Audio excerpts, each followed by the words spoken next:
जब श्रीनाथ जी गोवर्धन से नाथ द्वारा में विराजमान हुए तो ऐसी एक कथा सुनाई जाती है कि रसोई घर वहां पर सिद्ध हो रही थी। तो आचार्य उस समय के जो गोस्वामी थे उन्होंने सब साथ में ही गए थे, ब्रजमंडल के ब्रजवासी हैं नाथ द्वारा में। तो ब्रजवासियों से कही, हाँ भाई चलो एक एक दिन सबके घर की बारी आवेगी, एक एक दिन अपने अपने घर से प्रसाद लेके आओ ठाकुर जी के लिए। तो मंदिर से बर्तन दिए जाते थे और जितने बर्तन दिए गए कम से कम भर के आने चाहिए सबके घर से, बनाओ सामग्री ठाकुर जी के भोग के लिए। सबका सौभाग्य होता था कि हमारे घर की सामग्री ठाकुर जी को भोग लगेगी। एक परिवार, बड़ा अकिंचन परिवार, ज्यादा सामग्री नहीं, कुछ व्यवस्था नहीं थी, और उनके यहां थाली आई। तो थाली देख करके, कटोरियां देख के, बड़े बड़े थाल, बड़े बड़े कटोरा देख के सुखी तो बड़े हुए, लेकिन रोने लगे, कैसे करें, हम पे तो इतनी सामग्री नहीं कि हम एक कटोरा भर के भेज दें, ये थाल भर के कैसे भेजें। तब उन्होंने आचार्य जो उस समय के विराजते थे उनसे जाके प्रार्थना की, भगवान आज हमारे कितना बड़ा सौभाग्य कि हमारे घर श्री जी बाबा की थाली आई, पर हम कैसे भर के भेजें। तब आप श्री ने महाप्रभु श्री वल्लभाचार्य जी का स्मरण करके आज्ञा की कि महाप्रभु जी कहते हैं प्रत्यक्ष सेवा से भी ज्यादा अधिक ठाकुर जी मानसी सेवा को स्वीकार करते हैं।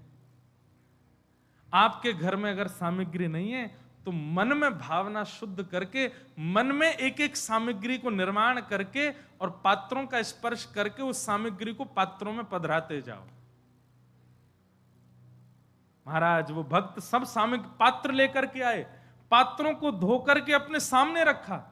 अब सामग्री अपने हृदय में बना रहे हैं, सुंदर लकड़ी चेताई है, कंडे लगाए हैं, ऊपर चूल्हा पे एक पात्र रख दिया है, पात्र में अब घी डाल दिया, आहा सुगंधी आ रही घी की, और घी की सुगंधी में बढ़िया छोंक लगाए, और छोंक लगा करके सामग्री डाली, टमाटर डाले, जे डालो, वो बढ़िया साग बन गयो, साग लेकर के एक पात्र में पधरा दियो। अब दूसरे पात्र में खीर बनाई है, खीर बना करके एक पात्र में पधरा दे। अब ठाकुर जी को बढ़िया हाथ की रोटी बनाई है, बाजरे की रोटी बनाई है, सब मन में चिंतन करते जा रहे हैं, और बाहर प्रत्यक्ष जो थाल आए हैं उनका केवल स्पर्श करते जा रहे हैं। हाँ ये सामग्री इसमें, ये चटनी इसमें, अचार इसमें, कड़ी इसमें, खीर इसमें, मिष्ठान इसमें, दूध भोग की सामग्री इसमें, और सब भाव इतने शुद्ध मन से, इतने भाव से व्यवस्थित किए।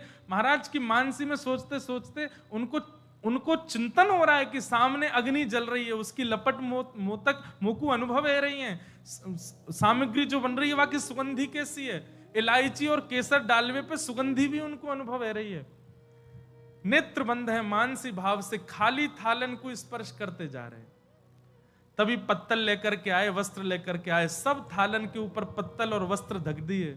घर के सब लोग अंशों कही अपने अपने कंधा पे उठा करके सामग्री ले चलो भोग के लिए। खाली थाल हैं देखने पर सब लोग पत्तलन में भर भर करके और सब खाली खाली बर्तनन को लेके मंदिर में गए।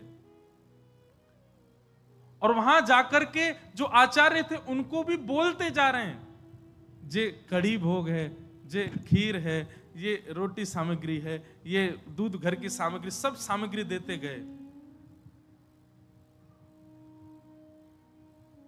उस समय के जो आचार्य थे उनके नेत्र सजल हो गए। आज ठाकुर जी के आगे खाली भोग की सामग्री रखी गई है और कही नाथ मानसी से एक भक्त सिद्ध करके लायो, स्वीकार करो। और आचार्य पर्दा करके जैसे ही बाहर आए और समय अनुकूल जान के जैसे ही भीतर प्रवेश कियो, जितनी सामग्री की भावना रखी थी वो सामग्री सब प्रकट हो गई, और प्रकट है कि ठाकुर जी ने स्वीकार करी। और स्वीकार करने के बाद वो समस्त सामग्री वैष्णवन में बांटी गई। आचार्य चरण के नेत्र सजल हो गए।